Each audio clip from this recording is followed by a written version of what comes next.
오늘은 과거의 나와 현재의 나라는 제목으로 하나님 말씀 증거하도록 하겠습니다. 예수 그리스도를 믿고 거듭난 사람은 과거의 나와 현재의 나가 완전히 달라진 모습이 있는 사람입니다. 만약에 예수님을 믿는다고 하면서 현재의 가치관과 삶의 이유와 목적이 전혀 과거와 비교해서 변화되지 않고 똑같다면 거듭남을 의심해 봐야 합니다. 요한복음 3장 3절에 보시면 예수님께서 니고데모에게 이렇게 말씀합니다. 사람이 거듭나지 아니하면 하나님 나라를 볼 수 없다라고요. 우리가 본질적으로 예수 믿는 것이 하나님 나라, 천국 가기 위해서만은 아니지만 중요한 부분 중에 하나가 바울이 고백한 것처럼 부활이 없으면 참 내가 불쌍하다. 때로는 이 세상에서 살면서 참 남부럽지 않게 누구도 부러워할 만큼 행복하게 살다 가는 사람도 있는가 하면 어떤 사람은 인생 자체가 고해라. 태어날 때부터 고통으로 태어나서 죽을 때까지 고생하고 힘들게 살다가 가는 사람도 있습니다. 그렇기 때문에 저는 하나님 나라의 현재성, 지금 하나님 나라를 이 땅에서 누리면서 우리가 기뻐하고 즐거워하고 때로는 어려움도 버티고 이겨내기도 하지만 그러나 전쟁 중에 있을 때, 병 중에 있을 때, 고통 가운데 도저히 이해할 수 없는 일들이 우리에게 엄습해 왔을 때 미래에 갈 하나님 나라를 소망하면서 견디는 것도 매우 중요하다고 생각되어집니다. 그런데 만약에 예수 믿는다고 하고 신앙생활하고 교회 오는데 내가 거듭나지 않았다고 하면, 주님께서 거듭나지 않았다고 말씀한다면 그 사람은 하나님 나라에 들어갈 수가 없습니다. 예수님을 인격적으로 만난 사람은 옛사람을 벗어버리고 새 사람으로 거듭나는 것입니다. 이따가도 말씀드리겠지만 바울이라는 사람은 대단한 신앙과 열정, 열심을 가졌던 사람입니다. 그러나 그는 자기 주관적인 믿음이었지 하나님 보시기에 거듭난 사람이 아닙니다. 그래서 살기가 등등하여 예수 믿는 사람들을 잡아 죽이기까지 하는, 스데반이 죽는 데에 일조했던 사람이 바로 사도 바울입니다. 그래서 거듭남의 척도는 뭐냐? 진짜 믿는다고 한다라는 그 척도가 뭐냐? 에베소 4장 22절부터 24절은 이와 같이 우리에게 말씀해 주십니다. 함께 읽겠습니다. 너희는 유혹의 욕심을 따라 썩어져가는 구습을 따르는 옛사람을 벗어버리고 오직 너희의 심령이 새롭게 되어 하나님을 따라 의와 진리의 거룩함으로 지으심을 받은 새 사람을 입으라. 예수님을 인격적으로 만난 사람들은 옛사람을 벗어버리고 새 사람으로 거듭나게 되어 있는 것입니다. 존 뉴턴이라는 사람이 있었습니다. 존 뉴턴은 당시 지중해를 오가며 상선의 선장이었던 아버지를 통해서 나이 11살 때부터 선원이 되었습니다. 어렸을 때는 엄마가 매우 경건한 신앙인이었는데 그 신앙의 영향을 받아서 신앙의 훈련을 잘 받았습니다. 그런데 그가 7살 되던 해에 엄마가 폐병으로 돌아가시고 그 후에 선원들과 함께 살아가면서 성격도 거칠어지고 삐뚤어지기 시작하였습니다. 그는 자라면서 더욱 난폭한 성격으로 모든 사람들로 하여금 미움을 받게 되었습니다. 특히 아프리카에서 흑인들을 노예로 잡아오는 노예선에서 일하게 되면서 그는 배 안에서 온갖 나쁜 것만 골라서 잔인한 행동을 했었습니다. 그러던 중에 1748년 3월 1일인데 그는 배 안에서 토마스 아켐퍼스의 여러분 책 아시죠? 고전인데 그리스도를 본받아라는 책을 우연히 발견하고 그 책을 읽기 시작했습니다. 여러분도 한번 토마스 아켐페스의 그리스도를 본받아, 저는 대학교 다닐 때 읽었던 책인데요. 책을 읽는 동안 그는 오랫동안 그의 영혼 속에서 깊이 잠자고 있던 어머니의 기도 소리와 찬송 소리를 다시 들을 수 있었습니다. 그의 마음속에 큰 변화가 일어나기 시작했습니다.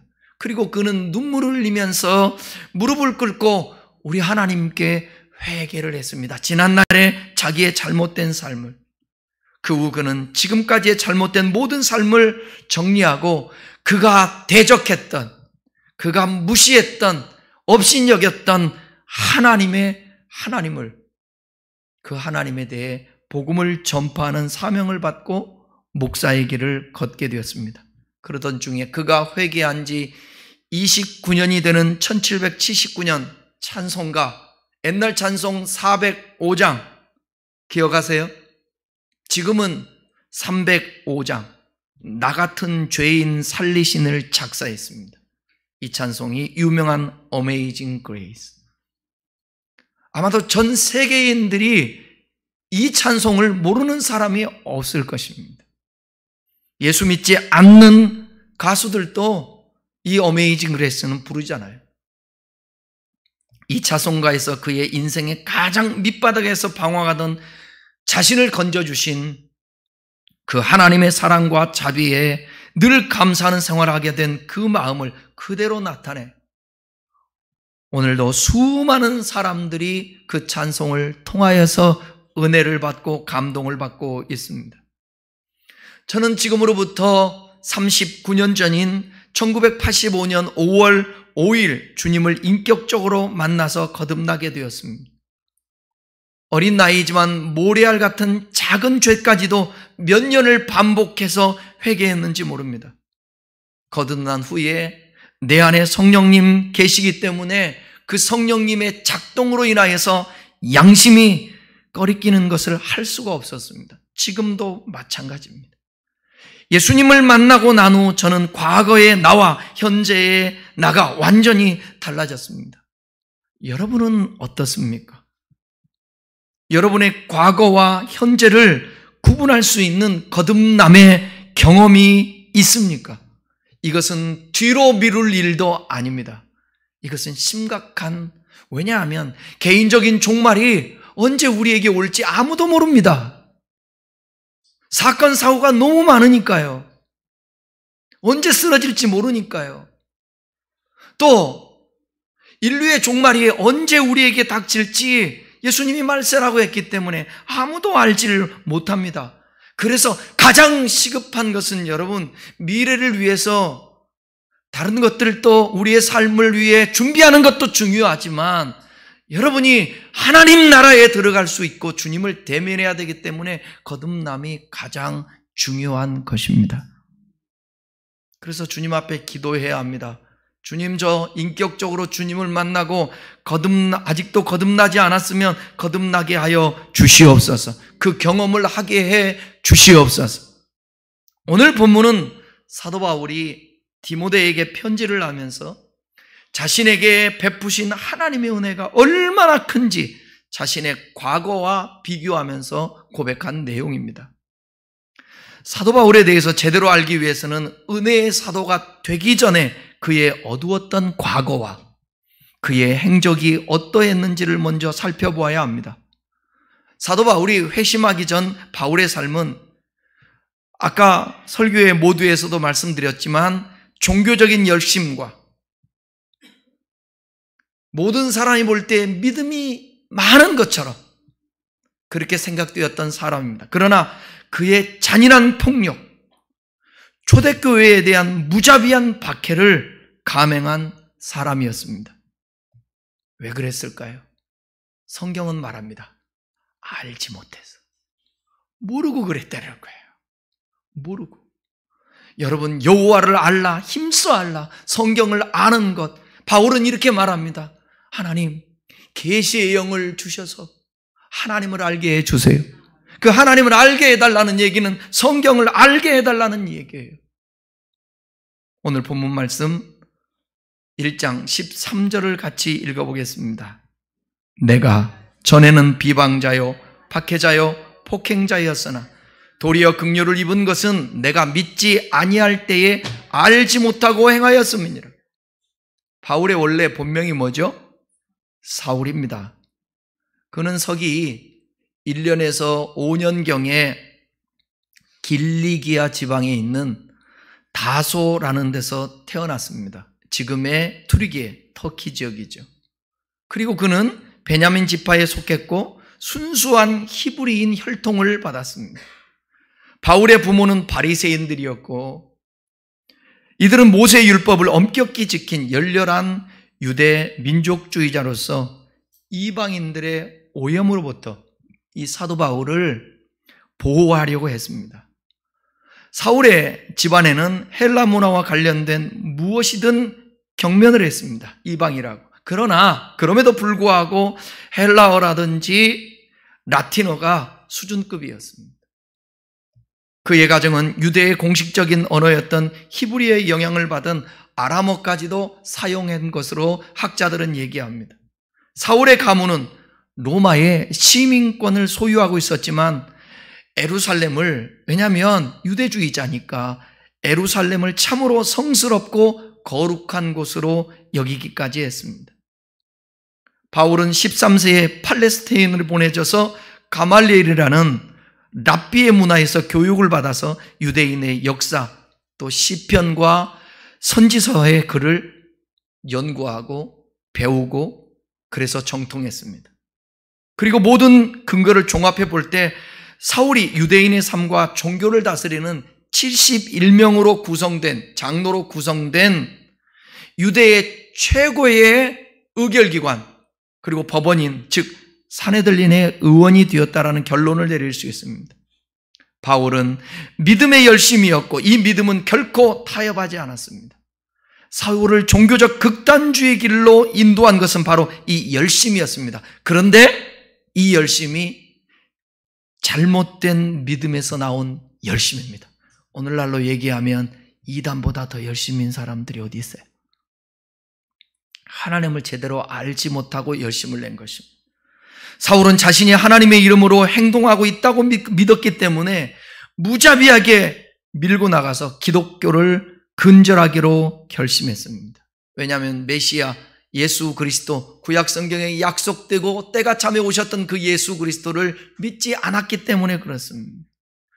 틀림없이 무고한 사람들을 죽임으로써 주님의 뜻을 행하고 있다고 믿는 종교적인 테러리스트보다도 더 무섭거나 사악한 것은 없는 것입니다.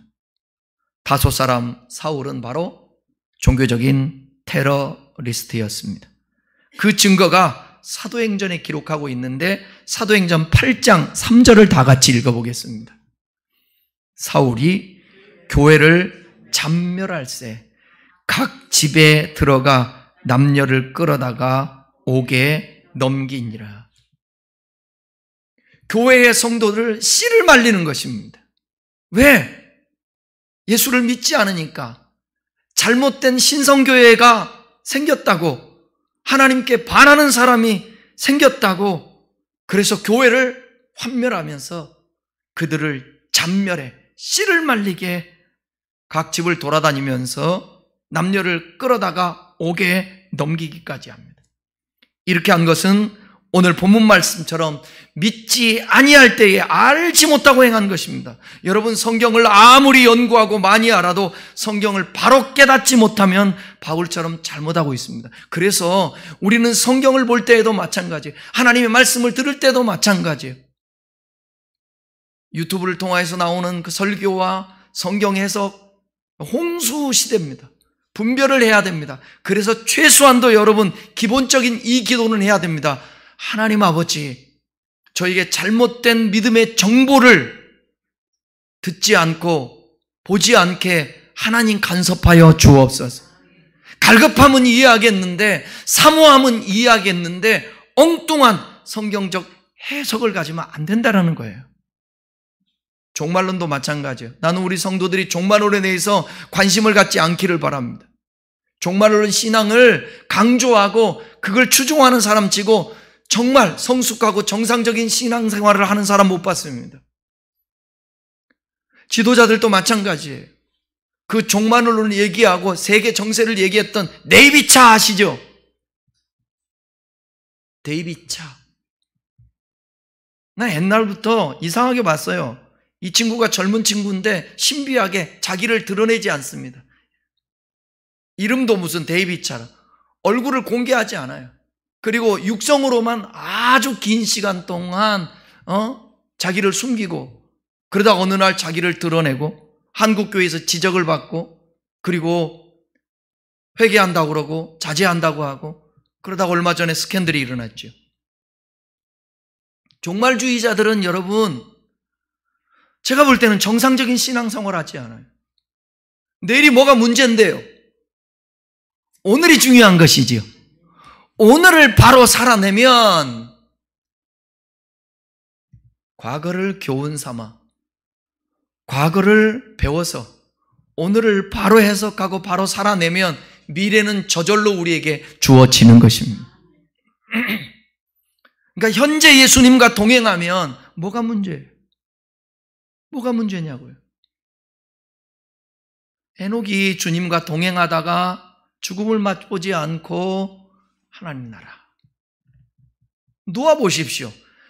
그는 믿음으로 여호와를 경외하며 오늘 하여야 될 일들을 최선을 다해서 했던 게 뭐죠? 홍수가 난다, 비 오는 걸 걱정했던 게 아닙니다. 홍수를 통한 종말을 걱정했던 게 아닙니다. 오늘 나에게 주어진 방주를 지었던 것입니다. 그랬더니 홍수가 나서 가족들이 구원을 받게 되었다는 사실이에요. 그러니까 여러분, 엉뚱한 것에 관심을 갖지 마세요. 모르는 거 있으면 저한테 물으세요. 제가 모르는 거 있으면 연구해서 가르쳐 드릴 테니까, 좋은 정보 가르쳐 드릴 테니까, 좋은 유튜브 정보 가르쳐 드릴 테니까. 그럼에도 불구하고 하나님의 긍휼과 사랑으로 사도 바울이 회심했습니다. 여러분, 회심의 사건은 하나님의 놀라운 기적이고 역사고 성령의 역사고 하나님의 축복입니다. 그래서 여러분들이 이렇게 주님 전에 와 있는 거예요. 바울에게도 회심 사건이 있었습니다. 바울의 이야기에서 핵심적인 부분은 오늘 매일 성경, 오늘 말씀에도 나와요. 오늘 매일 성경 하신 분들 아침에 하셨으면 사도행전 9장 1절부터 나오는 그 본문인데, 예루살렘에서 다메섹까지 가는 길에서 바울이 예수 그리스도를 만난 사건을 자세히 설명하고 있습니다. 사울은 자신이 본 것에 대해 분노했고 그리스도인들에 대해 살인적인 분노로 가득 차 있었습니다. 예수 믿는 사람 교회에 모여서 회개하고 3,000명이 회개하고 모여서 떡을 떼고 교제하고 재산을 팔아 가난한 자에게 나눠주고 이런 것들을 보면서 분노를 했습니다. 그러는 가운데 그는 대제사장에게 다메섹에 있는 여러 회당으로 가져갈 공문을 요청하면서 그리스도인은 누구든지 간에 예루살렘으로 데려와 감옥에 가둘 수 있도록 허락을 구했습니다. 그러니까 핍박하는데 열심히 특심인 것이지. 그러나 다메섹으로 향하는 길에 사울은 하늘로부터 내려오는 밝은 빛에 사로잡혀 땅에 엎드러졌습니다. 그는 사울아 사울아 내가 어찌하여 나를 핍박하느냐라고 말씀하시는 그 음성을 들었습니다. 그는 주여 누구시니까 물었고 예수님께서는 직접적으로 분명하게 나는 네가 핍박하는 예수라고. 제가 청년 때에 설교를 들으면서 얼마나 회개했는지 몰라요. 왜냐하면 내 친구 중에 예수 믿는 애가 있었는데 나를 예수 믿으라고 하니까 내가 걔를 달개똥 같은 눈물을 뚝뚝 흘릴 정도로 핍박을 했었어요. 근데 사울아 사울아 네가 어찌하여 나를 핍박하느냐, 이 음성이 들릴 때에 바로 저에게 하는 음성인 것 같았어요. 사랑하는 여러분, 여러분도 알지 못했을 때에 누군가를 핍박했다면 그거 짚고 넘어가서 회개하셔야 합니다. 그 순간부터 사울의 인생은 완전히 뒤집어졌습니다. 주님의 빛이 그의 눈을 멀게 했고 너무 찬란한 빛이라, 밝은 빛이라, 빛으로 임한 그 예수 그리스도를 만나는 순간 눈이 멀어지게 되었습니다. 그는 그를 위해서 동료들을 의지할 수밖에 없었습니다. 예수님의 말씀을 따라 사울은 다메섹으로 가서 아나니아라는 사람을 만났습니다. 아나니아는 사울이 아주 악한 사람이라는 그런 평판을 익히 들었기 때문에 처음에는 사울을 만나기를 꺼려했습니다. 하지만 주님께서 아나니아에게 사울이 예수님의 이름을 이방인과 임금들과 이스라엘 자손들에게 전하기 위한 나의 택한 그릇이다, 이렇게 아나니아에게 말씀하세요. 누가 택한 그릇이라고요? 사울이 그가 주님의 이름을 위하여 엄청난 고난을 겪게 될 것이라고 말씀했습니다. 아나니아는 주님의 명령을 따랐고 사울을 만납니다. 그랬더니 옛날의 사울이 아니에요. 빛을 보고 나서 눈이 멀고 완전히 힘이 다 빠져버렸습니다. 그 사울을 만나니까 아나니아의 마음에 불쌍한 마음이 생겼겠죠. 그리고 손을 얹고 안수했습니다. 그리고 예수 그리스도께서 주신 그 환상에 대해서 전해주었습니다. 기도를 통해 사울은 성령을 받게 되었고 시력이 회복하게 되었고 그는 세례를 받게 되었고 사울은 즉시 회당으로 가서 무슨 성질이 되게 급했던 것 같아요. 근데 얼마나 주님을 만난 것이 뜨겁고 그동안에 자기가 전하고 했던 행동들, 이 종교적 테러리스트의 그 모습이 얼마나 죄송했던지 그는 회당에 가서 예수님이 하나님의 아들이심을 전파했습니다. 곧바로. 그건 제가 이해를 해요. 왜냐하면 제가 85년도에 예수를 믿고 나서 견딜 수가 없겠더라고요. 견딜 수가. 이렇게 변덕스러울 수가 있어요? 여러분, 거듭나면요, 예수를 인격적으로 만나면요, 변덕스러워집니다. 사람이 바뀌어버려요. 그래서 제가 가서 갑자기 전철에 나가서 전도하기 시작해. 예? 무조건, 내가 옛날에 많이 얘기했지만, 전명현 선교사, 내가 전도할 때도 마찬가지예요. 세상에 교회 가자고 약속하면 여러분 노량진에 그 학원들 많이 있잖아요. 거기 앞에 보게 되면 사육신묘가 있습니다. 거기서 만나기로 약속해요. 걔 집이 거기고 나는 사당동이라. 서울에. 어쩔 때는 1시간 돼도 안 나와. 전화가 없을 때잖아요. 그래도 올까 안 올까? 그냥 가자니 늦게 오면 또 와서 내가 없으면 안 되니까 기다려. 1시간 반 되면 어디서 털레털레 걸고 와. 그러면 성질이 이빠이 나 여기까지. 근데 어떻게 해요? 교회 가자고 만나자고 약속했는데 그걸 교회 데리고 가. 나는 열받았지만 성령님이 참게 하셔서 교회 데리고 가면 그럼 교회 가자마자 은혜 받아. 회개하고. 여러분, 바울의 마음을 이해를 할 수가 있어요. 너무 그 은혜가 크니까, 너무 주님 만난 것이 강렬하니까 견딜 수가 없어서 회당에 나가 예수님이 그리스도라고. 그래서 주변에 있는 사람이 놀래요. 저 사람 미쳤나? 여러분, 예수를 제대로 믿게 되면 처음에는 미치게 됩니다. 자기도 통제할 수 없어서 미친 사람이 돼요. 미쳤다고 안 되니까. 그러다가 시간이 지나면 정상적으로 다시 돌아오게 돼요. 그건 과정이에요. 어쩔 수 없는 거예요. 사울의 평판이 널리 펴져 있었기 때문에 사람들은 놀라고 그를 의심했습니다. 유대인들은 사울이 그리스도인들을 잡으러 온 줄로 생각했지만 사울은 그들의 편이 되었습니다. 이 사건이 며칠 만이에요, 며칠 만에. 사울이 더욱 담대히 예수가 그리스도임을 증거하자 다메섹에 사는 유대인들은 당혹스러웠습니다. 바울이 완전히 변화가 되었습니다. 바울의 입에서 이런 고백이 나왔었죠. 고린도후서 5장 17절. 그런즉 누구든지 그리스도 안에 있으면 새로운 피조물이라. 이전 것은 지나갔으니 보라 새 것이 되었도다. 새 것이 되는 거예요. 변화되는 것이에요. 그래서 하나님께서 이름까지도 새롭게 바꾸어 줬습니다. 사울이라는 이름에서 바울이라고. 사울이라는 뜻이 무슨 뜻이죠? 사울이라는 뜻은 큰 자. 구약 성경에 이스라엘의 1대 왕 사울이 있었죠. 아마 그 자를 큰 자 생각했나 봐요. 그런데 하나님이, 예수님이 이름을 바꿔주세요. 뭘로? 바울로. 바울은 무슨 뜻이에요? 작은 자라는 뜻으로 바꿔줬습니다. 하나님의 은혜를 든 것이니까 겸손하라는 거예요. 낮은 자라는. 제가 옛날에 말씀드렸나요?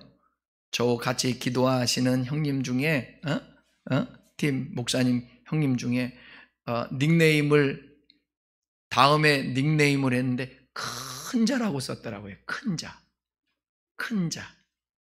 그래서 제가 바울이 생각나서 목사님 성경은 큰 자를 작은 자라고 했는데 그래서 바로 바꿔서 지금까지 작은 자입니다.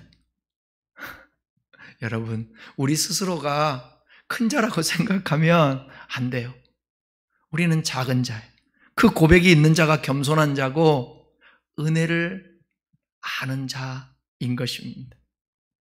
그리고 하나님은 바울에게 귀한 직분을 허락하셨습니다. 여러분들도 이런 경험이 있었을 거죠.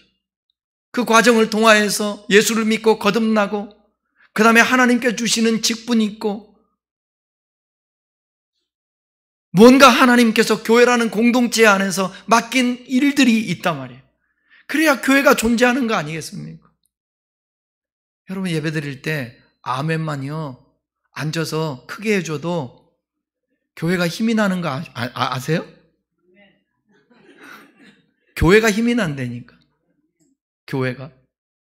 왜? 목사가 당연히 아멘. 오늘 아침에 우리 선백교회 사이트를 제가 아침에 출근하다가 보니까 설교를 하는데 아멘입니까? 근데 아멘을 안 해. 아멘입니까? 그래도 안 해. 소리가 안 들리니까 목사님이 그러시더라고. 아멘들도 안 하네. 참, 아멘들 안 하네. 그래서 제가 생각해 봤어요. 우리 교인들은 아멘을 잘하나? 봐봐, 안 하잖아.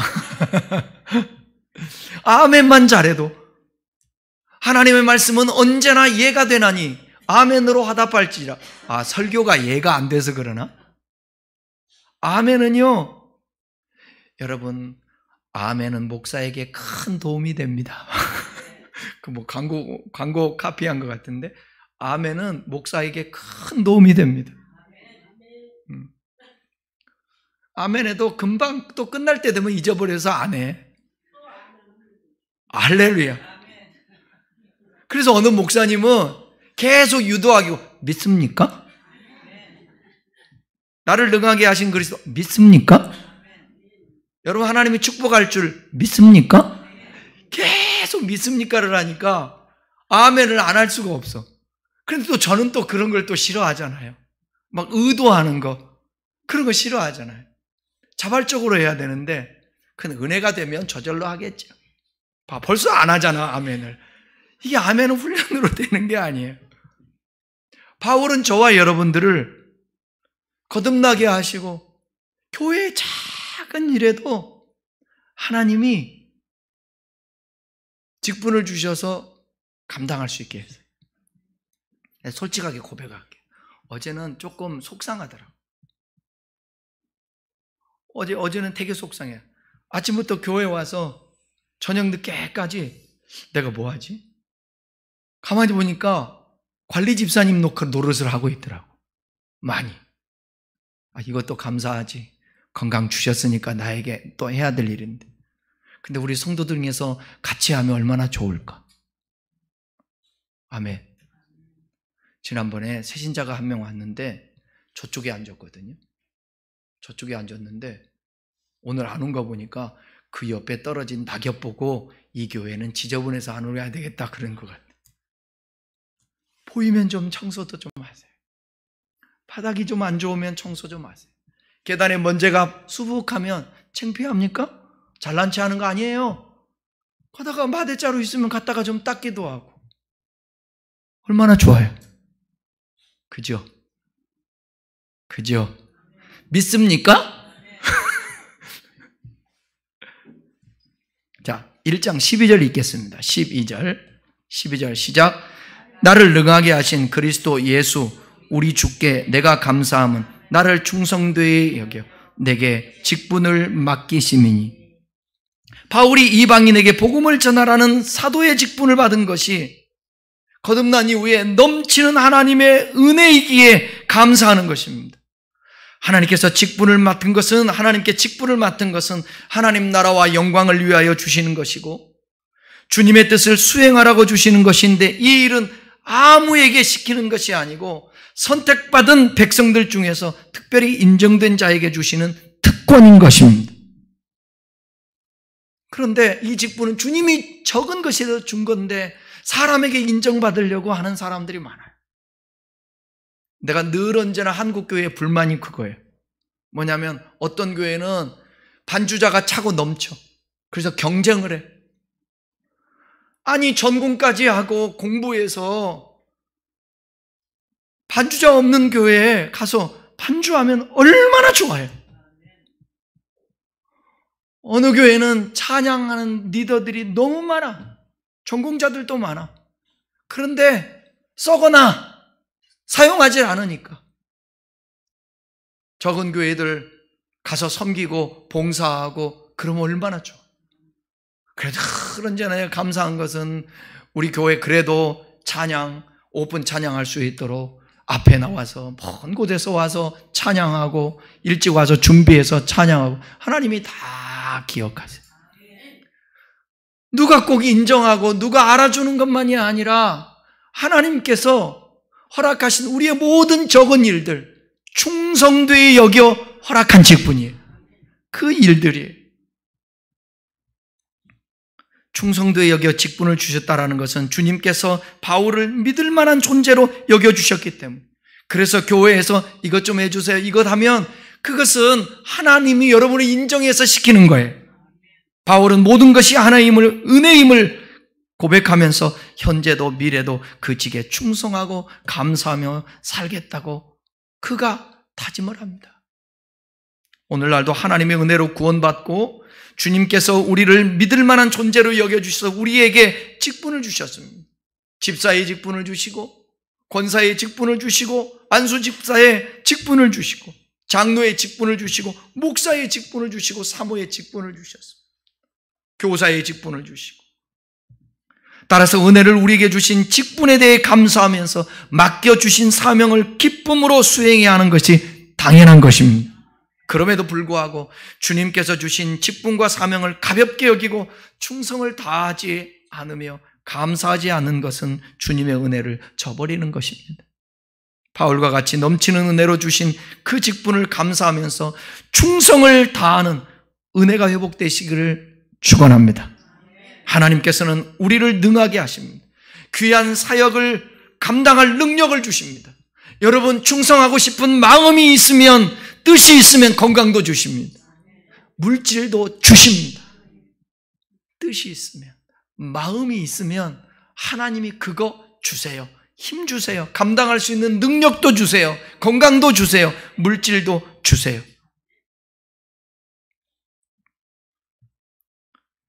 디모데전서 1장 14절을 읽겠습니다. 우리 주의 은혜가 그리스도 예수 안에 있는 믿음과 사랑과 함께 넘치도록 풍성하였다. 로마서 5장에 보게 되면 연약하여 경건하지 못할 때, 죄인 되었을 때, 하나님과 원수 되었을 때, 그때에 나를 구원하시기 위해 십자가에서 대속의 제물로 죽으신 예수 그리스도의 넘치는 그 은혜가 있어서 구원을 받게 되었다는 것입니다. 그러니까 넘치고 풍성한 은혜라고 바울은 고백하지 않을 수가 없어요. 여러분, 죄가 더한 곳에 은혜가 더 큽니다. 바울은 고린도후서 15장 10절에서 이렇게 고백을 해요. 고린도전서 15장 10절에서 나의 나된 것은 하나님의 은혜라고. 넘치는 하나님의 은혜를 받았음에도 우리의 모습은 기쁨이 없고 감사 없는 모습으로 살아갈 때가 참 많이 있습니다. 우리도 바울과 같이 넘치는 은혜로 구원하신 하나님께 적극적으로 감사하며 살아가는 역사가 일어나기를 기도해야 되겠습니다. 15절을 읽겠습니다. 미쁘다 모든 사람이 받을 만한 이 말이요 그리스도 예수께서 죄인을 구원하시려고 세상에 임하셨다 하였도다. 죄인 중에 내가 괴순이라. 과거에 내가 얼마나 잘못했는가, 하나님과 원수되었던가, 내가 죄인이었던가, 그 고백하는 사람이 그 은혜를 알게 되는 것입니다. 우리 주님은 의인을 부르러 온 것이 아니고 죄인을 불러 구원하시기 위해서 오셨습니다. 모든 사람이 받을 만한 말씀입니다. 주님의 믿부심은 최고도로 신실하고 믿을 만한 그것을 의미하는 것입니다. 16절입니다. 16절 그러나 내가 긍휼을 입은 까닭은 예수 그리스도께서 내게 먼저 일체 오래 참으심으로 보이사 후에 주를 믿어 영생 얻는 자들에게 본이 되게 하려 하심이라. 내가 전에 비방자, 박해자, 폭행자였을 때에 하나님이 심판하셨다면 어떻게 해요?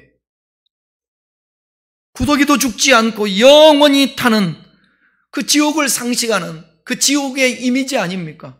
멸망 아닙니까? 거기서 슬피 울며 이를 갈게 될 텐데 내게 먼저 일체 오래 참으심을 보여주시고 구원해 주셨다라는 거. 우리 집사님 기도하실 때 우리 큰나무 교인들은 왜 이렇게 기도를 잘하는지 몰라. 한 사람만 복 받을지어다. 아멘 한 사람만. 다시 아멘 하면 복이 같이 말지어다. 미안해요. 나 이런 거 잘 안 하는데 내가 되게 싫어하는 게 이런 건데 어느 부흥사가 꼭 무슨 조창기도 가면 아멘 하는 사람에게 막 복을 주고 나중에 아멘 하면 당신은 못 받아 막 그러고 보면 나 싫었는데 기도하는 가운데 그랬잖아요. 하나님께서 우리에게 참으시어 주시고 기다려 주시고 바로 그래서 지금이 은혜 받을 만한 때요. 지금이 구원의 날인 것입니다. 여러분 우리 참아주지 않았다면 어때?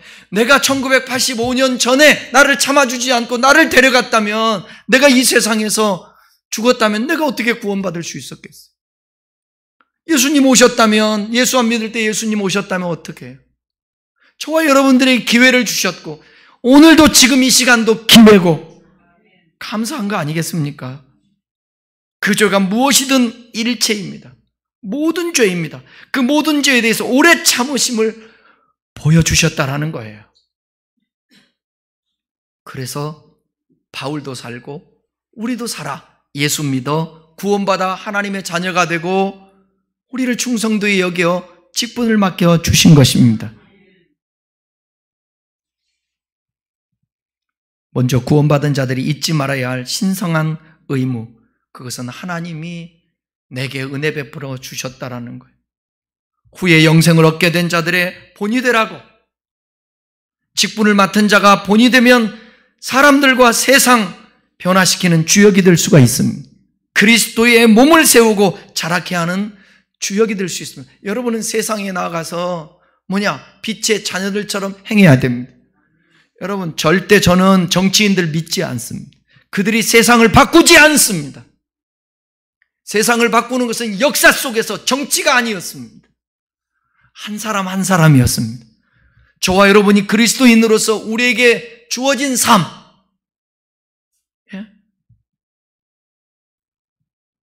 뉴키즈라는 프로그램인가요?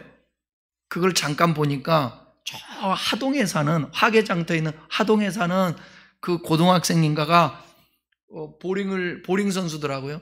근데 길을 가다가 돈을 주었어요. 100 얼마인가 돈을 주어서 처음에 이 CCTV 보니까 이거 갖고 약간 고민을 하더라고요. 그런데 이거 들고 경찰서에 가서 표창장을 받았어요. 하동군에서 이게 모범 학생으로 1호로 표창장을 받았다. 이 세상은 그런 일들이 많아야 돼요. 그럼 우리 박수정 사모님은 여기 고향 경찰서에도, 아니 여기 뭐 일산 서 경찰서에서 한 서너 번 받아야 되는데 300만 원도 주고 150만 원도 주고 얼마 주면 그걸 경찰서에다 갖다 줘야지 왜 다 관리실에다 갖다 줘가지고.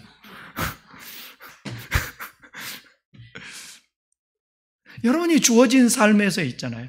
약자를 보호하고 편들어주고 회사에서도 직장에서도 예수 믿는 사람으로서 뭔가 달라. 저는 많이 우리 교인들에게 들었어요. 목사님 맞아요? 뭐 권사인데 저래요?